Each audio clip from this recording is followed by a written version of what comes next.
G'day, Dan, the team from Landwise. Great to be talking to you again.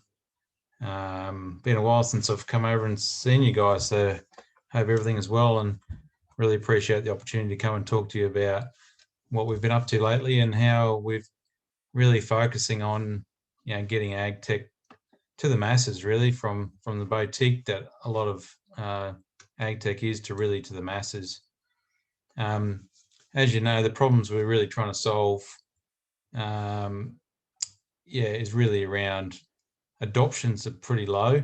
And in some cases, before we came along, only about 4% of farmers actually looked at a satellite image of their property before. And, there's a whole heap of technology out there that sort of hasn't been used, and variable rate technology is one of those examples. In Australia, it's only about 10% adoption. So we've got a long way to go, I guess. And as you know, yield variability is huge. And in most paddocks we've looked at over the years, it's at least 300%. And the example below is just of a wheat paddock, but from Queensland. But it just shows that, some areas of the field is, 1/3 of the yield of the others. So I think we've got a lot of room for improvement. The other thing is that we're still applying the same rate of inputs in most cases across every field. So we've got this huge inefficiency problem where we really need to fix this up to increase yields and improve our fertilizer use efficiencies. So what we've done is really start with a simple platform to actually get a bird's eye view from above of what's actually going on in paddocks. You might have seen a lot of satellite imagery around. We started with satellites because it's there's free 5 daily imagery, for example, that's readily available, and it doesn't rely on any sort of human intervention. So it makes life a bit easier when you can get this stuff automated into your inbox, essentially. So we've built a simple web application that delivers satellite imagery for free anywhere in the world, and that does that every 5 days. What's really different about what we're doing now is the way we present it. And this is like a satellite image across a large area, and you can see the brown areas represent no crop and the blue areas represent, healthy vegetation. And if we zoom into that paddock in the middle of the red paddock, you'll see that it all looks reasonably good. And so, it would be difficult to try and ascertain where to go and sample that paddock. But what we've done is then clip that to the field boundary, the paddock boundary, and all of a sudden the differences really start to appear.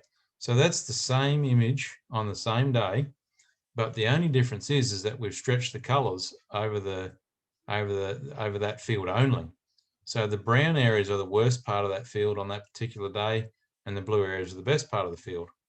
And that's really important. If I'm going to go and check that paddock for differences, I want to go and make sure I'm going to the right spots where I take my tissue sampling, and that kind of thing is really important.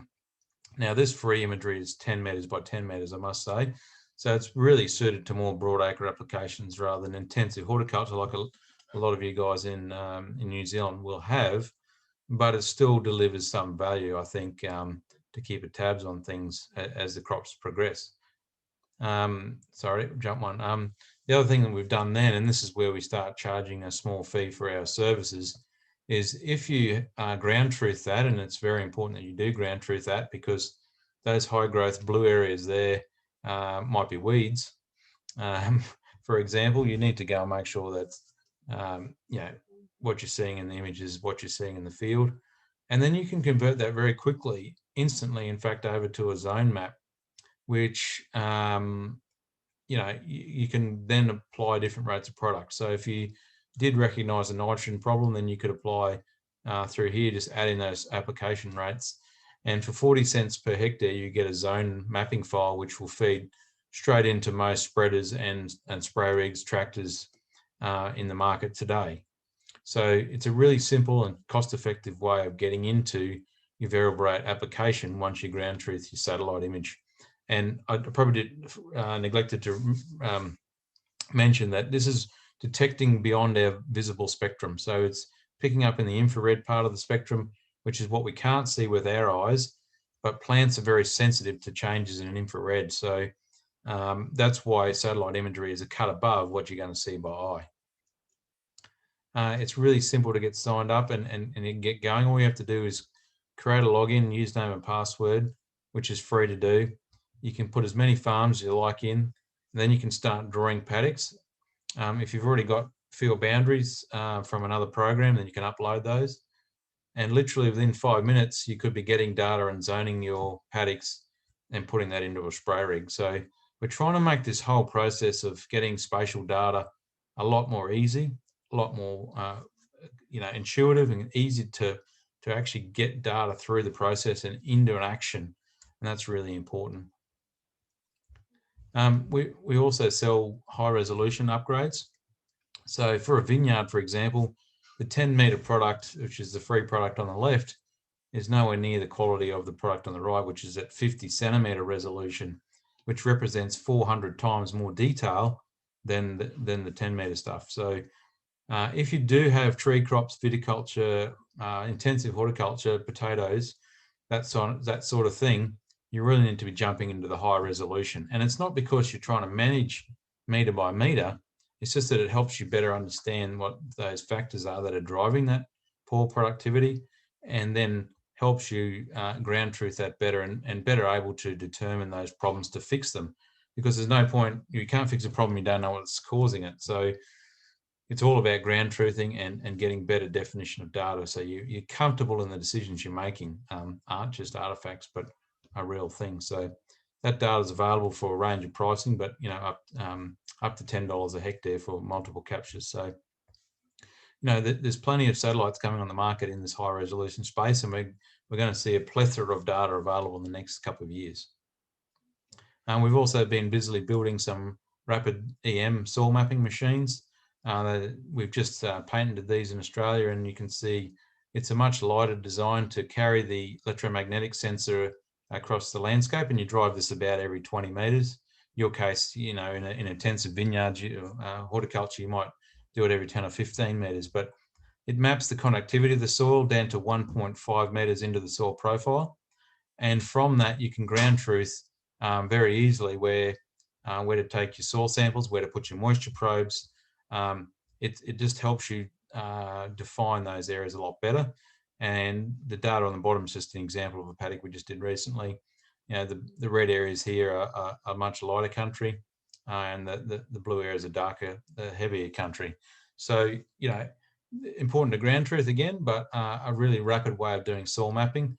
Very good in apples as well as vineyards, because this generally picks up the heavier soils, which, as you know, leads to often higher rates of waterlogging and diseases in root diseases and that kind of thing. So really good tool. We want to have a heap of these across the country shortly for people to hire themselves, so that basically anyone can do EM mapping now instead of bespoke contractors. So with our platform, we've had incredible uptake and adoption. In a little over 3 years now, we're well over 20,000 farms. And most of those are in Australia and New Zealand, but we certainly want to take this globally because it has global opportunities, and there's a heck of a lot more farmers in Southeast Asia as well. So it's a good opportunity to expand into other markets. We've just actually ticked over 100,000 paddocks, and we've processed 20 million acres of data. So the key message here is that farmers and agronomists want more data about their paddocks, but it hasn't been presented to them in a way that's consumable. And like I said at the start, only 4% of farmers were checking a satellite image of their paddocks before we came along, and now we've got sort of 25% of all grain farmers in Australia using our platform. So I think the tech industry has completely failed farmers in the past. I don't think it's been intuitive enough, it's simple, and I don't think it's been easier to get into. So we're trying to make simple tools that really make a difference, that are accessible to anyone with a sort of a smartphone and an internet connection can get access to data straight away.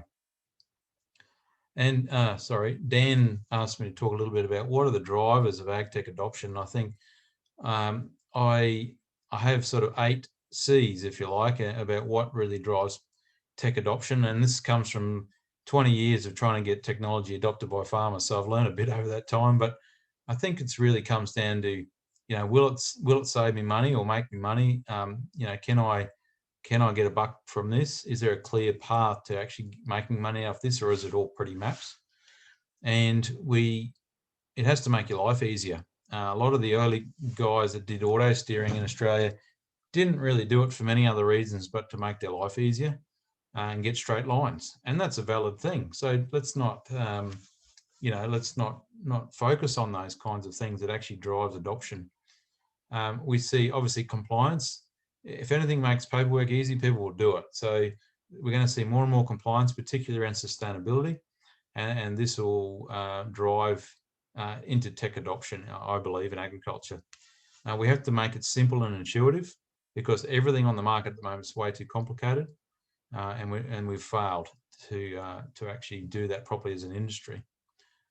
You want to be able to do more with less. Farm size is getting bigger, particularly in Australia it is, and so there's less resources to do more work, and technology can fill that gap. There's been a long-term problem of actually things plugging into other things. So can this plug into that? And that connectivity piece is definitely improving, along with hopefully along with data accessibility connectivity and internet type connectivity as well. Consumers, we're seeing, like I said before, a big shift into sustainability, and you're going to need data to prove what you're doing, and there's no way around that. And a lot of talk about blockchain, but in reality it's just data, and you have to be able to prove what you're doing, otherwise the market's not going to be interested in buying it. It's just a fact of it, and technology can fill that gap as well.